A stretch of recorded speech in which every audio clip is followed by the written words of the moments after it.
The 2023 NFL schedule is out now. I laugh a lot this time of year because there's always a portion of Raider Nation talking about how the NFL is screwing the Las Vegas Raiders over. That isn't the case. Every NFL team plays their own division twice, 2 other divisions, and 3 miscellaneous games. The games with the other 2 divisions come around every third year, too.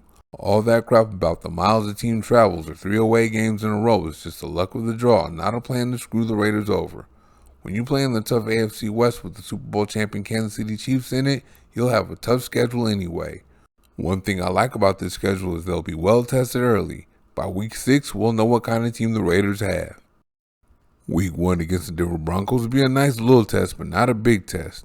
I don't expect the Broncos to be world beaters next year, but I do expect them to be a lot better than they were last year. Beating the Broncos won't put the NFL media on notice or the Raiders on contender watch. The media will say, oh, they're not that bad. They're not horrible. But if they lose, they're in trouble. Not only will the Raiders start the season with the division loss, but they'll be on the flea list. No one in the NFL will give them any respect. They would have to go on some type of run after that. And I don't know if they can go on a run right after losing to the Broncos because the next game is against the Buffalo Bills in Buffalo. If there's such a thing as a statement win in week 2, this would be it. The Bills have been contenders for the last few years and they're particularly tough to beat at home. So while the win would be a major statement, if the Raiders can go out there and really battle it out with the Bills and push them into the very end, maybe losing a very, very close game, they can get a little respect from that. I think that would make the NFL media at least want to see a lot more of them. Then in week 3, the Raiders get another big test at home against the Pittsburgh Steelers.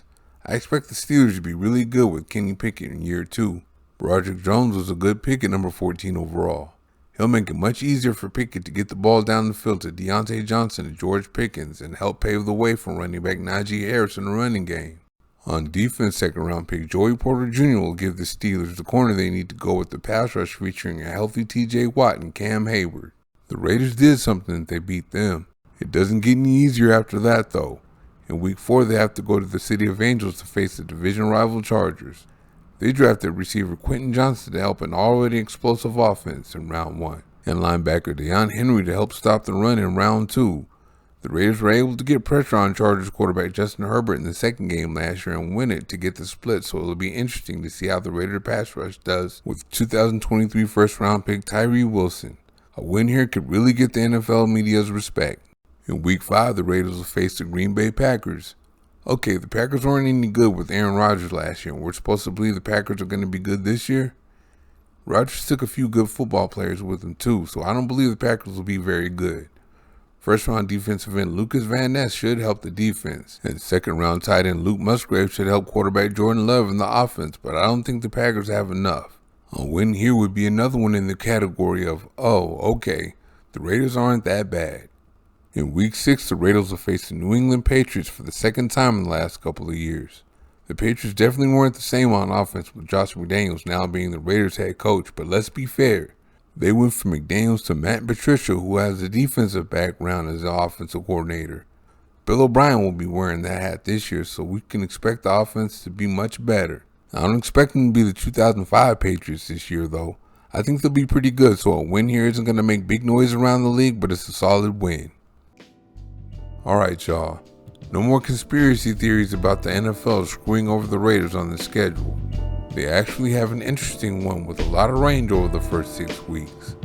In week 1 they have a winnable game against an improved but not great Broncos team. From there they play the Bills, Steelers, and Chargers. That's 3 tough games in a row. Then they face a not so good Packers team and a pretty good Patriots team. That gives the Raiders opponents that are not so good, pretty good, and really good on their schedule the first 6 weeks. So we'll know what kind of team the Raiders are at the end of it. Thank you for watching. See you next time.